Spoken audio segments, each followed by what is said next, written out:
ये तस्वीर आप देख रहे हैं, सेना पर आतंकी हमला हुआ। एक तस्वीर मैंने कल भी आपको दिखाई थी, सेना के इस काफिले पर हमला हुआ।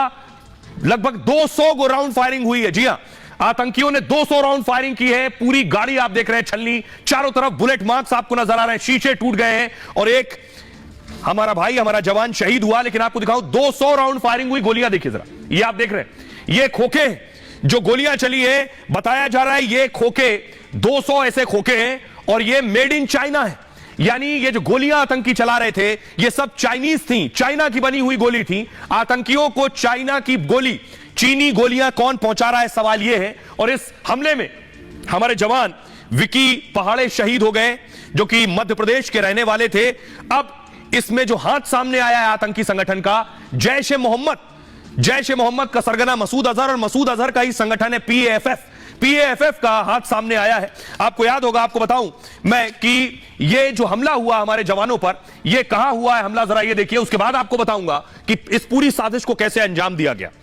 ये आप देख रहे हैं जम्मू कश्मीर का नक्शा। जम्मू कश्मीर में पुंछ है और पुंछ में है सूरनकोट। इस जगह पर सूरनकोट में घात लगाकर आतंकियों ने हमला किया, क्योंकि आसपास यहां घने जंगल है।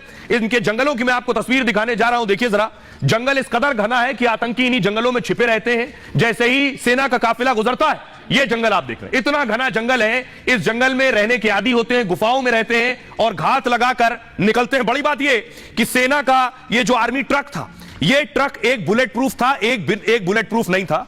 आतंकियों को कैसे पता कि एक बुलेट प्रूफ नहीं है, उस पर हमला किया और 200 राउंड फायरिंग की। एक और तस्वीर मैं आपको दिखाऊं, जो मैंने आपको बताया कि चीनी गोलियां थी। पिछले दिनों एक और हमारा वीआरजी शहीद हुआ था, जो गांव में, जम्मू कश्मीर के गांव में लोगों को तैयार किया जाता है, गोली चलाना सिखाया जाता है और उन्हें ट्रेनिंग दी जाती है। उनमें से एक शख्स की हत्या की गई और हत्या करने के बाद, इनका नाम शरीफ था, इनकी हत्या की आतंकियों ने। वहां जो बुलेट मिली, जो गोलियां मिली, ये भी मेड इन चाइना थी।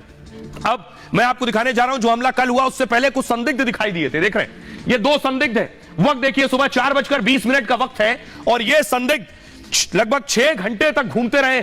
ये संदिग्ध आप देख रहे हैं, सुबह 4:20 पर, शाम के वक्त ये हमला हुआ है सेना पर। इन संदिग्धों को शिद्दत से तलाश रही है सेना कि क्या ये हमलावर है। मैं आपको बताऊं, इस पूरे हमले को अंजाम कैसे दिया गया। घना जंगल था सूरनकोट का, वहां से सेना की जो गाड़ी है, 2 ट्रक निकल रहे थे सेना के, जो मैंने आपको बताया एक बुलेट प्रूफ ट्रक था और एक बुलेट प्रूफ नहीं था, नॉन बुलेट प्रूफ था। अब देखिए इस पूरी घटना को कैसे, इस पूरे हमले को इस तरह से अंजाम दिया गया। जैसे ही सेना का ट्रक आया, अंधाधुंध फायरिंग शुरू हो गई। पुंछ के सूरनकोट में वायुसेना की 2 गाड़ियां जा रही थीं, 3 तरफ से आतंकियों ने हमला कर दिया। दहशतगर्दों ने 200 राउंड से ज्यादा गोलियां चलाई और उस गाड़ी को निशाना बनाया जो बुलेट प्रूफ नहीं थी। मतलब आतंकियों ने घात लगाकर तैयारी के साथ हमला किया। हमले में 4 जवान घायल हुए और 1 जवान शहीद हुआ। 4 कायर आतंकियों ने हमला किया और फरार हो गए। लेकिन दहशतगर्दों की कई साजिश के निशान मिले। जहां आतंकी हमला हुआ वहां चीनी गोली के खोखे मिले, मतलब चाइनीज स्टील बुलेट का इस्तेमाल हुआ। पिछले दिनों उधमपुर आतंकी हमले में भी चीनी गोली मिली थी। आतंकियों ने AK-47 के साथ M4 राइफल का भी इस्तेमाल किया है गोली चलाने में। M4 राइफल कहां की है? अमेरिकी राइफल है। इससे निकली गोली लोहा तक भेज सकती है। यह मैं इसलिए बता रहा हूं, गोली जो थी बुलेट वो चीन की है, जो बंदूक इस्तेमाल हुई राइफल वो अमेरिका की है। क्या ये वो अमेरिका के हथियार हैं जो अमेरिका अफगानिस्तान में छोड़ गया और अफगानिस्तान से पाकिस्तान और पाकिस्तान से आतंकियों तक आ रहे हैं? अमेरिकी राइफल आमतौर पर पाक सेना के पास भी होती है। तो क्या आतंकियों को पाक सेना ने हथियार दिए थे या फिर पाकिस्तान के बड़े आतंकियों से हथियार मिले? हमले में पीपल्स एंटी फासिस्ट फ्रंट, जिसका जिक्र मैंने किया, जैश का संगठन पीएएफएफ का नाम है, जैश ए मोहम्मद की एक शाखा है मसूद अजहर की, आतंकी संगठन की। इसका सरगना मसूद अजहर है, उसका ठिकाना पाकिस्तान है। मतलब पुंछ आतंकी हमले के पीछे पाकिस्तान का हाथ है। पाक के इशारे पर आतंकी पुंछ राजौरी को टारगेट कर रहे हैं। इसलिए हाल के दिनों में यह आतंकी वारदात बढ़ गई। राजौरी पुंछ जो है घने जंगल है, पहाड़ियों से घिरे। आतंकी वारदात को अंजाम देकर घने जंगल में वापस छिप जाते। खास ट्रेनिंग और लोकल सपोर्ट से वो लंबे समय तक बचे रहते हैं। जवाबी ऑपरेशन में सेना को बहुत नुकसान उठाना पड़ता है, लेकिन अब सेना ने आतंकियों के खात्मे की कड़ी तैयार की है। मतलब कायराना हमला करने वाले आतंकी ज्यादा दिन नहीं बचेंगे। आइए अब आपको दिखाने जा रहा हूं, इस हमले के बाद सेना ने सर्च ऑपरेशन शुरू किया। हेलीकॉप्टर देखिए, रात को ही हमला हुआ। रात के हमले के बाद देखिए हेलीकॉप्टर आसमान में आपको नजर आ रहा है।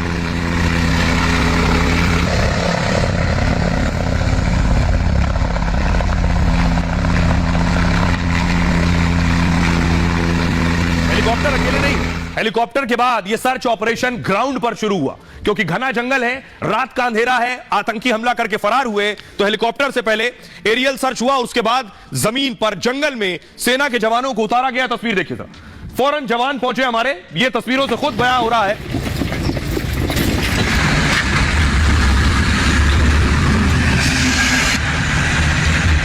सर्च ऑपरेशन की तस्वीर आप देख रहे हैं, चप्पे चप्पे की छानबीन कर रहे हैं हमारे जवान।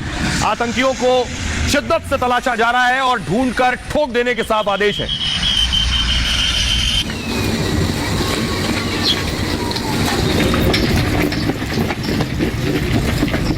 उसके बाद दिन में भी देख रहे हैं, दिन में भी हेलीकॉप्टर उतारे गए जंगल में, आतंकियों की ढूंढ हो रही है। जहां भी आतंकी दिखे उन्हें फौरन उनका एनकाउंटर किया जाना है। अगली तस्वीर दिखाऊं, ड्रोन से भी निगरानी की जा रही है, यानी सारे अत्याधुनिक हथियार उतार दिए गए हैं, ड्रोन की निगरानी हो रही है, हेलीकॉप्टर तैनात है। सेना हर हाल में बदला लेगी शहादत का। रिपोर्ट देखिए जरा।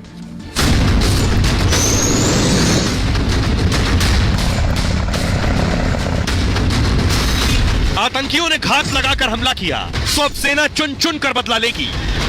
200 राउंड गोलियों का जवाब 200 धमाकों से मिलेगा। उन्होंने देश के एक लाल को मारा है, तो भारत घर में घुसकर आतंक के आकाओं का सफाया कर देगा। हमको वही करना पड़ेगा जो शायद हमने बालाकोट एयर स्ट्राइक के समय किया था। पाकिस्तान को कड़ी चेतावनी देनी पड़ेगी, हस्तक्षेप करने की हिमाकत ना करे। आतंकियों के खात्मे के लिए जमीन से आसमान तक जाल बिछा दिया गया है। पुंछ के 20 किलोमीटर के दायरे में ड्रोन और हेलीकॉप्टर लगातार गश्त कर रहे हैं और छिपे हुए कायर आतंकियों की तलाश कर रहे हैं। जिन घने जंगल और पहाड़ियों को आतंकी सुरक्षित ठिकाना समझ रहे थे, वहीं आतंकियों को मिट्टी में मिलाने की तैयारी हो रही है। पूरे इलाके को खंगाला जा रहा है ताकि जल्द से जल्द उन आतंकियों को मार गिराया जाए जिन्होंने भारतीय वायुसेना के काफिले पर हमला किया। आप देखेंगे इस वक्त ये बड़ा काफिला भारतीय सेना और स्पेशल फोर्सेस का लगातार ऑपरेशन साइट की तरफ अग्रसर है। यहाँ से ऑपरेशन साइट चंद मीटर की दूरी पर है और ऑपरेशन के लिए किस तरह से स्पेशल बख्तरबंद गाड़ियों को यहाँ पर भेजा जा रहा है। तो शहादत का बदला लिया जाएगा, लेकिन जो जवान शहीद हुआ है उसको लेकर लोगों में गम है, अफसोस है। ये उनका पार्थिव शरीर आप देख रहे हैं, पाड़े साहब का उनका पोस्टमार्टम हुआ है, उसके बाद की तस्वीरें आप देख रहे हैं, और उसके बाद कल उनका पार्थिव शरीर उनके पैतृक आवास ले जाया जाएगा। अगली तस्वीर मैं आपको दिखाऊं, दूसरी तस्वीर, ये शहीद जवान, ये उनका परिवार है, घर में पत्नी और एक बच्चा अपने पीछे छोड़ गए हैं। एक और तस्वीर ये आप देख रहे हैं, फुल स्क्रीन लीजिए जरा, ये परिवार की तस्वीर है। विक्की पहाड़े छिंदवाड़ा के रहने वाले हैं और उनके घर की तस्वीर मैं आपको दिखा रहा हूं। अफसोस का आलम है उनके घर पर, परिवार को यकीन नहीं हो रहा है क्योंकि जल्द ही वापस घर आने वाले थे।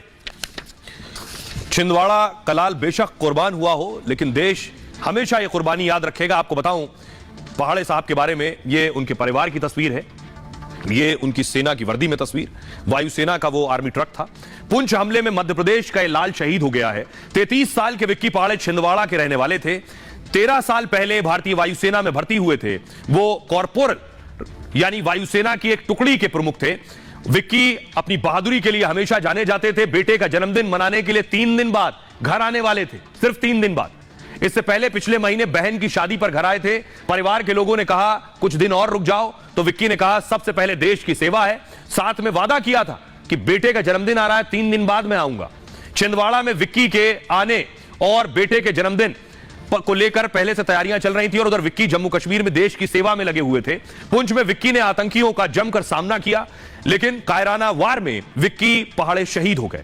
विक्की की शहादत की खबर से पूरा परिवार सदमे में गमजदा है। विक्की की पत्नी को जैसे ही पता चला वो बेसुध हो गई। 5 साल के बेटे को समझ नहीं आ रहा वो पिता पर गर्व करे या गम पिता का वो सह नहीं पा रहा है। 2011 में विक्की एयरफोर्स में भर्ती हुए थे और कहा था कि कुछ बड़ा करूंगा, और सच में देश की सेवा के लिए सर्वोच्च बलिदान दे दिया है।